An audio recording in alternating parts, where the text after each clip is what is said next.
Hi, Anna. This is a quick video to give you a tour of Submittable. This is the big thing that you're going to be working on over break, and so I wanted to get through this to you as quick as possible so that you can get started with it. That way you don't have to rush through reading all the submissions, and that's what you'll be working on, reading, commenting on, and voting on all the submissions. So this video is to basically give you a tour of Submittable. So once you log into Submittable, you want to go to the Plains Paradox site. And you can see I have a couple of different accounts. You probably won't. Once you're there, you're going to see all the submissions that have been assigned to you.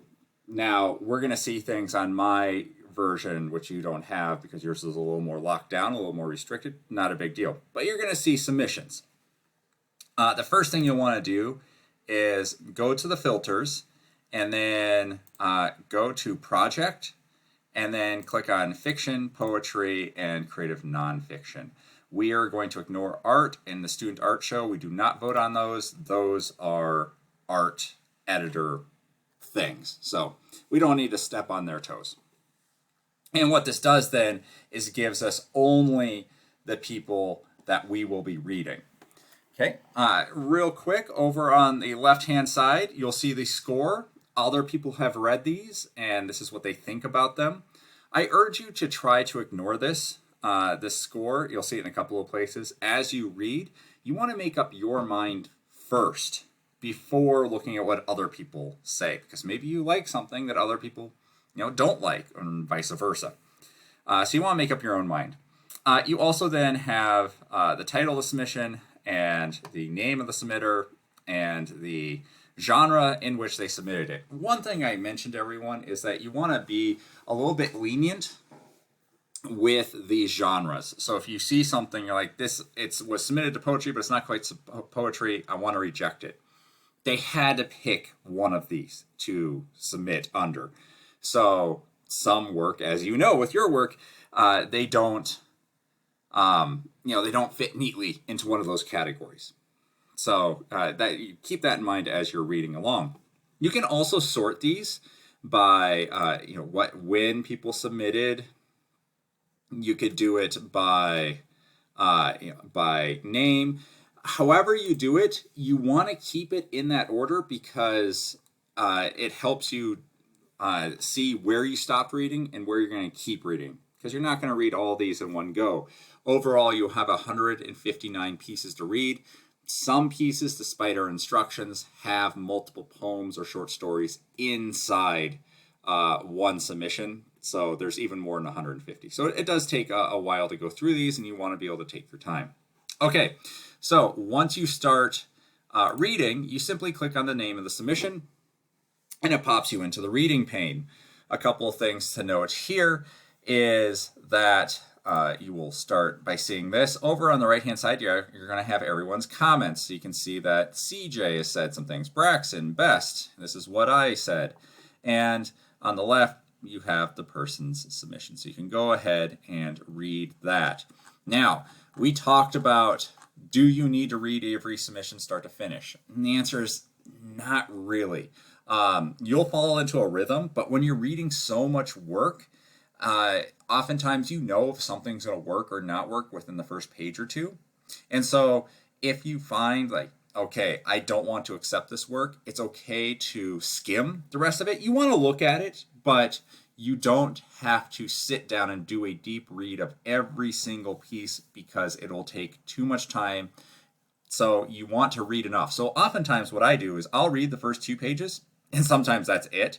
And if I'm still interested, I'll keep reading. But if I'm kind of iffy, what I'll do is I'll jump to the last page, because oftentimes people mess up their endings, right? It's hard to end a piece, so I want to see how it's going to end. And if they stick the ending, there might be something here, then I'll go back and I'll reread through the whole thing. So that's what I do, but again, you're going to find your own rhythm for this.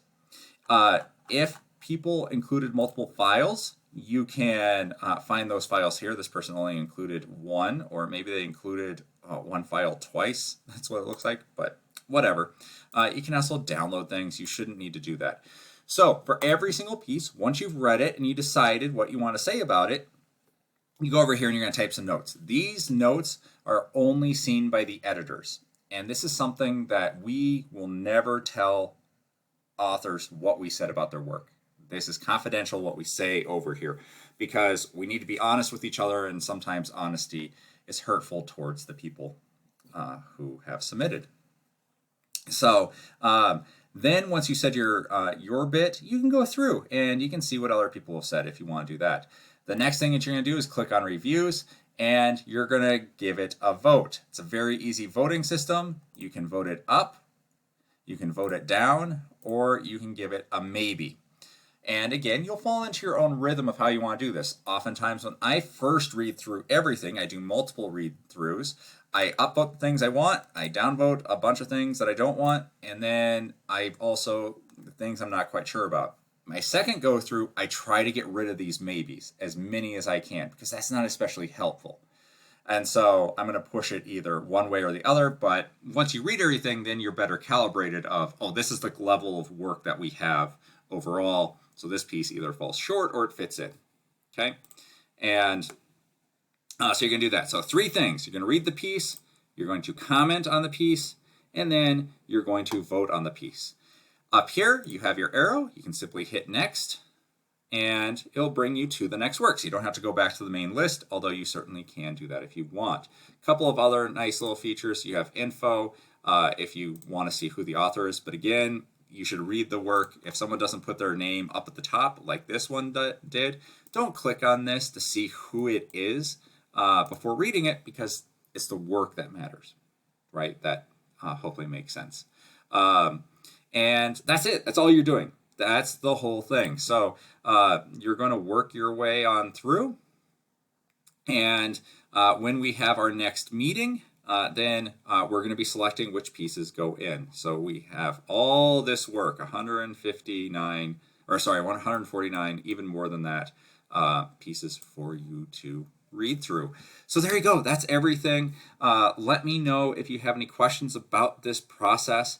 But ultimately, you want to decide what work you want in the magazine. That's what you're doing right now. And you're not going to get every work that you want in the magazine. And in fact, some works you're not going to like that are going to end up in the magazine, right? So it's going to be a whole bunch of give and take, and that's part of the editorial process. But at this point, we can be purists. What do we want to see in the magazine? If we're the only ones making this decision, which ones would go in? And then everything gets a little bit more complicated once we add in the other editors. Okay, let me know if you have any questions. Enjoy your reading. Have a great break, and I will see you soon. Bye.